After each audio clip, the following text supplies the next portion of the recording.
Hey there, Kyle from MinnMax here, and I'm going to share my personal top 10 games of the year, something I like to do, and this will be the third time in a row that I've done this. So let's kick it off with my number 10. My number 10 is It Takes Two, a game I initially wasn't sure if I was going to play because of the required co-op. I wasn't sure if I was going to be able to find someone to play with. I ended up playing with my daughter, and we had a great time, but the thing that really surprised me the most about it was just how good it felt and how good it was as a platformer. I really didn't expect that, which maybe was unfair. Maybe that was the wrong thing to think going into it. But it felt so good to play. It's the best platformer of the year, I would say. My number 9 is another platformer. It's Super Mario 3D World Bowser's Fury, and specifically focusing on the Bowser's Fury part of it. I love Mario 3D World, but I played and beat it and 100%ed it on Wii U, and it's great to have it on Switch, but I really loved Bowser's Fury. It was just so interesting and unique for Mario. It's kind of where I would like to see Mario going, where you still have these awesome, fun sort of playgrounds to explore, but they're mashed together as opposed to being sort of separated out into distinct levels. And I liked fighting Bowser in the middle of all of it. I thought it was kind of a cool mechanic where he would shoot these lasers out at you, and you'd have to get behind pillars and stuff and protect yourself. It's kind of a short experience, but I really loved it. It's basically a new 3D Mario, which is awesome. Number 8 is very much a Kyle game. It's Little Nightmares 2. It's a 2.5D scroller puzzle thing that's really creepy and weird and just fantastic sound design, and I just love the way it looks. I just like things that are eerie and strange, and Little Nightmares 2 is just the perfect example of this really strange and eerie world that is interesting throughout the full experience, and every time you come into a new location, it's really interesting to look at, and it's genuinely scary at times. Very cool game. Number 7, Guardians of the Galaxy, is one of my biggest surprises in years in the video game world. I kind of went in with low expectations, and they really got blown out of the water very quickly. Really good performances, really good story, really loved the way everything looks, really grew close to everybody in my crew, and then, the combat is like maybe the one sort of negative thing I would say about it, but it's not even that it's bad, it's just the weakest compared to those other elements. But I really liked it, and it's a game that, like, once I hit about the 20% mark, I was like, well, I gotta finish this. I want to see where this goes. This is great.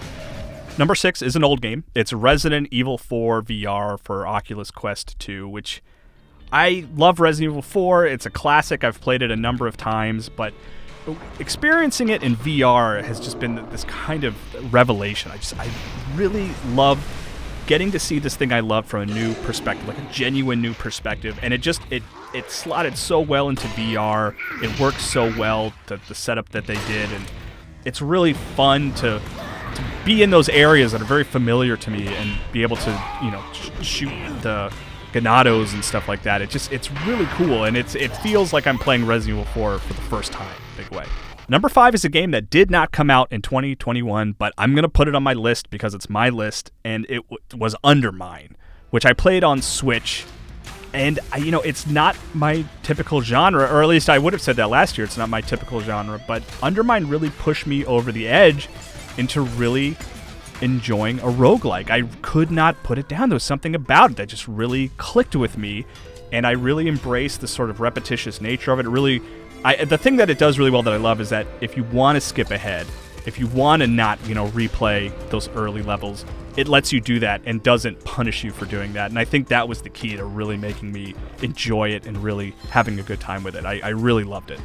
Number 4 is Metroid Dread, which is I'm comfortable saying it's my favorite Metroid. I love the Metroid series. I love Super Metroid, but I came to it late, so I'm not nostalgic for Metroid like some others might be, but just everything about Dread just really worked for me. I really liked fighting the Emmys. I loved how good it felt to control Samus.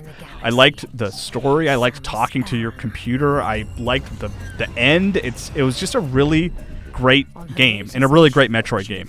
Number 3 is Resident Evil Village. I have Resident Evil on this list. I like the Resident Evil series. I'm a fan. This was my favorite one in a long time. This might have, I would even go so far as to say it might have been my favorite Resident Evil since 4. I love 5. I played 6, I'll just say that. 7 I really liked a lot, but I just like how crazy Resident Evil Village gets, and I like the structure of going out to these unique settings and then coming back to the village and going somewhere else and interacting with the merchant, and I just like how insane it is. I like that it's a game where you can get your hand cut off and you can just reattach it in a cutscene. It's awesome. Number 2 is Solar Ash from the creators of Hyper Light Drifter. I love this game. Just the way you move through these alien worlds is so fast and cool, and it feels so good. I ended up playing the game twice. That's how much I loved it. It's just so much fun to move, and you're kind of exploring these interesting areas and grinding and skating around, and it all culminates into these sort of Shadow of the Colossus inspired battles. They're not really like Shadow of the Colossus because they move really fast. It's just such a great game, and it even has an interesting sort of lonely story about the destruction of these worlds, and I really love it. I really enjoyed it. And my number 1 is a roguelike. It's Returnal.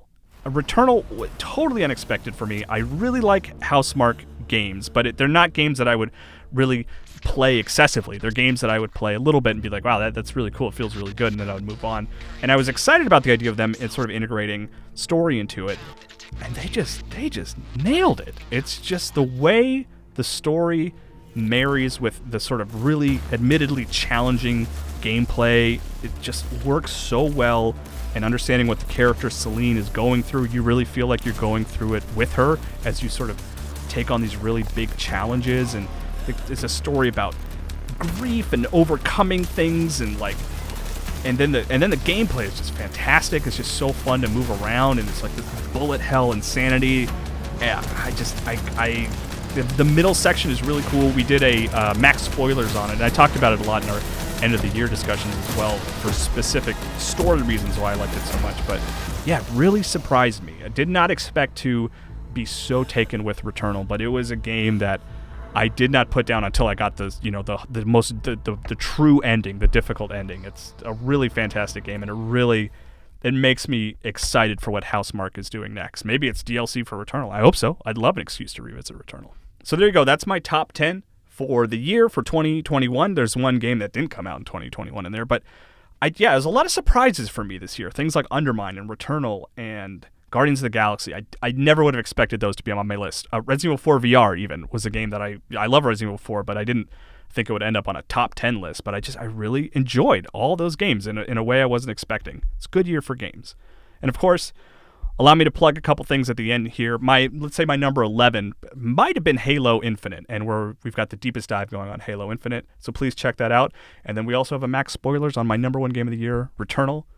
Please go check that game out as well. Or not that game. Well, do check out the game, actually. Check out that game, and then beat it, and then go check out the max spoilers on the game. That's how you do it. That's the proper order of operations. Content like this exists because of you. Thank you so much for subscribing on YouTube, sharing it with a friend, and especially for supporting MinnMax on Patreon. Supporters at any tier on Patreon unlock access to MinnMax's Discord, the friendliest place on the internet, where you can compete in game trivia every month to win prizes with our show Trivia Tower. Thanks so much for watching and sharing our stuff, everybody.